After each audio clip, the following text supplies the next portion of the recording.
Hey everyone, how's it going? I hope you guys like the new intro. That is the extent of my composing and editing skill, so I hope it's alright. Anyway, for today's video, I've been focusing a lot on Generation 1 for the last few videos, and that actually wasn't intentional, but it's gotten me thinking a lot about how much the series has changed from, like, 1995 to the present day. And there were so many important innovations that it was difficult to just keep them all to one list, and I realized almost all of the important innovations I was thinking of came in Generation 2. So because it is my favorite generation, I thought let's make a list just highlighting how important Generation 2 was. And I can't think of a better way to do that than by talking about the top 10 most important innovations introduced in Generation 2. Starting off at number 10, we have an innovation that has created a whole genre of YouTube videos and streams, and that's shiny Pokemon. For those of you who don't know, not all Pokemon are colored the exact same way. In Generation 2 and beyond, there are some Pokemon who are colored a little bit different and who sparkle when they enter battle, and these are called shiny Pokemon. You probably encountered your first shiny when you encountered the red Gyarados at Lake of Rage, but other than that, it's very unlikely you ever even found a shiny. In Gen 2, there was a 1 in 8,192 chance to find a shiny Pokemon in the wild. So that's pretty rare, and so a lot of YouTubers and streamers have dedicated their entire channels to finding these shinies, and it's still extremely hard. Don't think because they've made it a little easier that it isn't very rare. It takes an extreme amount of dedication to find these shinies, and the reactions when they're found are pretty hilarious sometimes. At number 9, we have something I wanted really badly in Generation 1 and was really excited we got in Generation 2 and has stuck through ever since, and that's the move deleter. Now, HM moves are something I always hated, and I'm really glad they got rid of HMs in Generation 7. But they actually kept the move deleter, and this is a good thing. You see, back in the days of HMs, you could teach your Pokemon moves like Cut or Flash that really suck that you needed to get through the game, but maybe you wanted to play Pokemon Stadium, maybe you wanted to battle with your friends, and you didn't want moves like Cut or Flash taking up a move slot. So how did you get rid of it? Well, back in Generation 1, you didn't. There was no way to get rid of them. There is one exception, although it's pretty silly. In Pokemon Stadium 1, for whatever reason, if you teach a Pokemon a TM that already knows 4 HMs, you can just get rid of one of the HM moves. But the move deleter, basically for free in Blackthorn City, just lets you delete a move. It's as easy as that. Alright, so if we move on to number 8, we get an innovation that was really important after playing Gen 1. In Gen 1, you only have enough space to carry 20 items. And that's it. That counts TMs, HMs, Pokeballs, everything.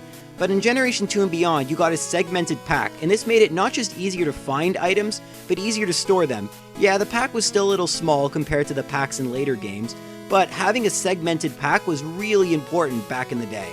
I mean, I was so excited when I knew that my Pokeballs, my potions, they were so easy to find. I didn't have to keep going to the PC back and forth, depositing items, withdrawing items. It just made it a whole lot easier. And I get that the game had a limited amount of memory, which is why the pack couldn't be quite as big as it was in, let's say, Diamond and Pearl, or nowadays, where it's pretty much infinite. But back in 2001, when I played Gold and Silver, I was really happy with this innovation, and I'm still happy with it now. Okay, so for number 7, we have the day-night cycle, and I'm gonna be honest, I'm not completely sure whether or not this can go on the list, and let me tell you why. So, every other innovation on this list has continued on from Gen 2 all the way to the current day, which is why they're super important. And the day-night cycle kind of fits that. I mean, we do have a day-night cycle in most of the games, but in Gen 3, we sort of didn't, and we sort of did. So you did set the time, so there is a plus for the day-night cycle, and Espeon and Umbreon evolved at the right times, and the Shoal Cave was affected by the tide.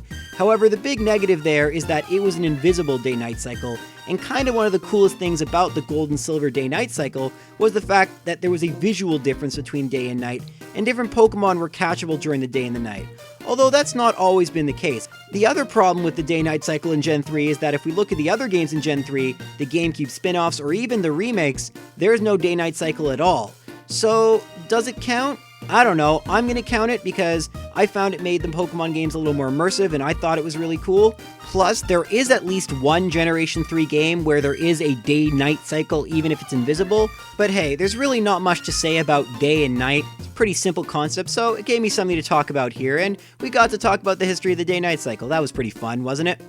Alright, so at number 6, we have berries, which, although they've been changed a lot, especially in Gen 3 when they adopted the modern system, the concept of the berry is still not just important to the Gen 2 and beyond main game, but also to the metagames back then and still till today.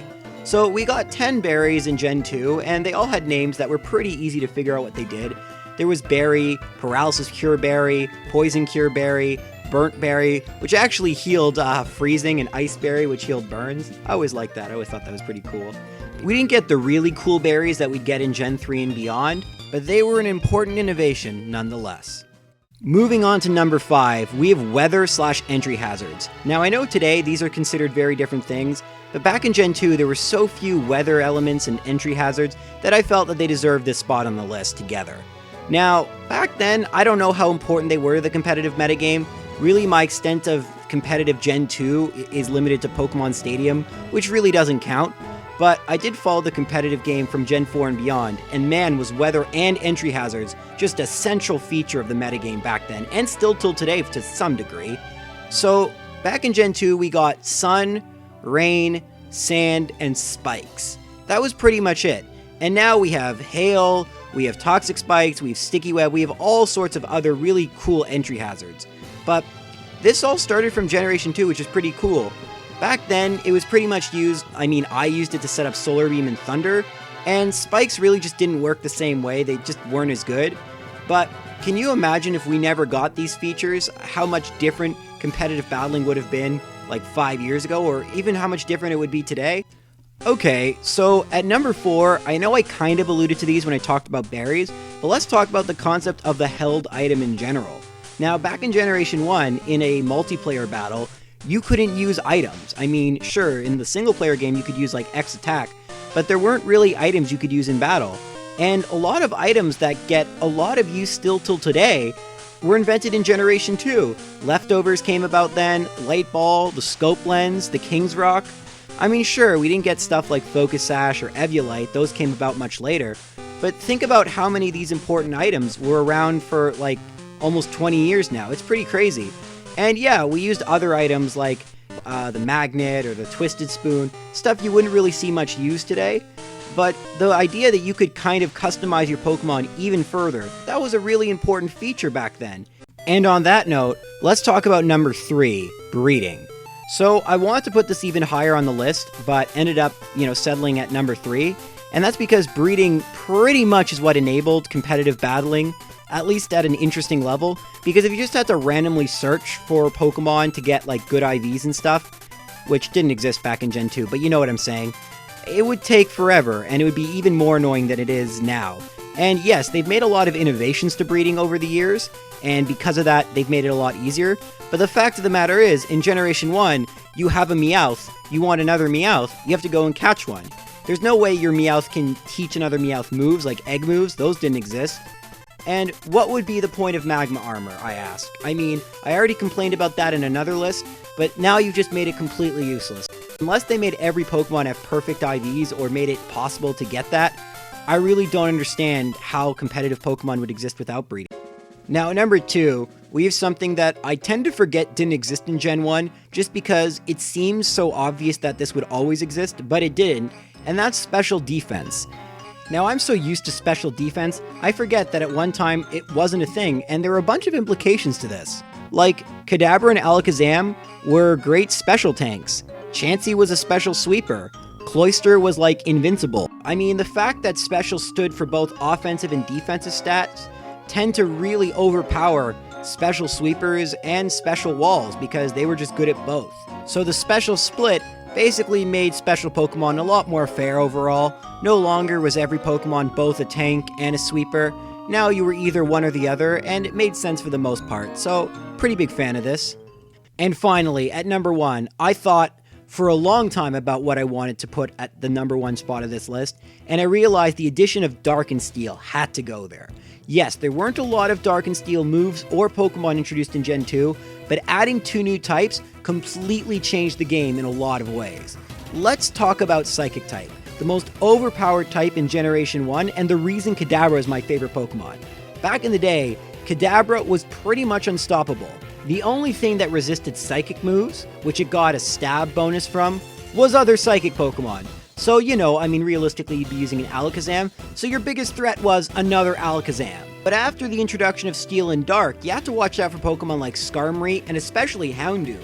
Back in Generation 2, Houndoom was a complete counter to Alakazam, because it knew Crunch, which, by the way, was super effective against Psychic. Fun fact, nothing really was super effective against Psychic back in the day. I mean, sure, Bug was, but the only decent Bug move was Twin Needle learned by Beedrill, or Pin Missile learned by such powerful attacking Pokemon as Jolteon. But I think from that example alone, you can see just how much of the game changed with the inclusion of Steel and Dark. Sure, as the generations rolled on, we got more Dark and more Steel Pokemon, and they really made a big difference. Heck, we even got a Steel Dark Pokemon in Bisharp, so look at that. Okay, so that's it for this list. I hope you enjoyed. If you did, let me know down below. I always appreciate that. And, more videos coming. I have more Kakuna Rattata videos coming up pretty soon. Just in the process of editing those. So I hope you enjoy those and other videos coming up soon. Take care.